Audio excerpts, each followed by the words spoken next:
What's up, Patriots Nation? Now, just when you thought 2020 couldn't get any worse, we saw the Patriots fall flat on their face to the 49ers on Sunday in the team's worst home loss under Bill Belichick. To put it simply, San Fran smackdown made New England look like a Pop Warner team on the fritz.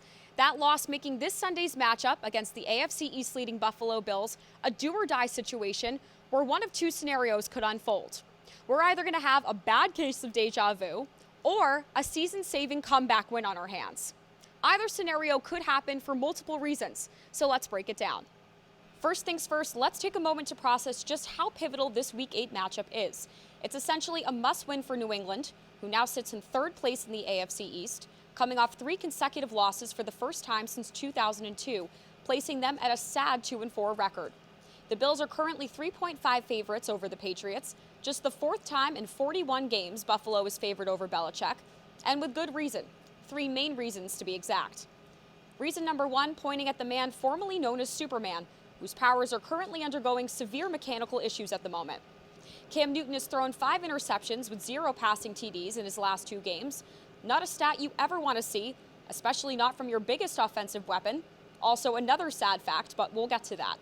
Cam recorded the lowest yard and completion numbers of his career against San Fran, completing just 9 of 15 pass attempts for 98 yards, carrying 5 times for just 19 yards, and throwing not 1, not 2, but 3 interceptions.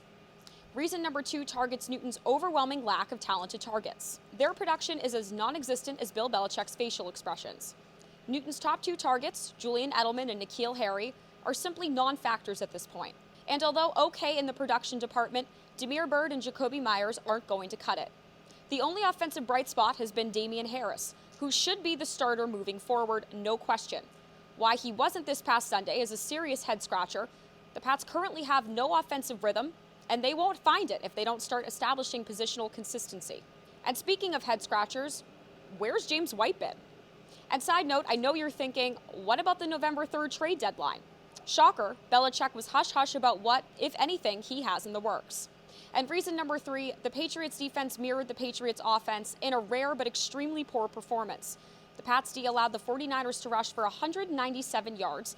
The secondary allowed Garoppolo to complete 80% of passes. And where to even begin with the linebacker group? So now the question is, what's the silver lining in this sickly New England rap sheet moving forward? Although 5-2 AFC East pack leaders, the Bills are coming off an ugly performance against the winless New York Jets, who were able to keep Buffalo out of the end zone for the first time this season. The Bills kicked 6 field goals to end their 2-game losing streak, but I would hardly call it a victory past the traditional definition of a win.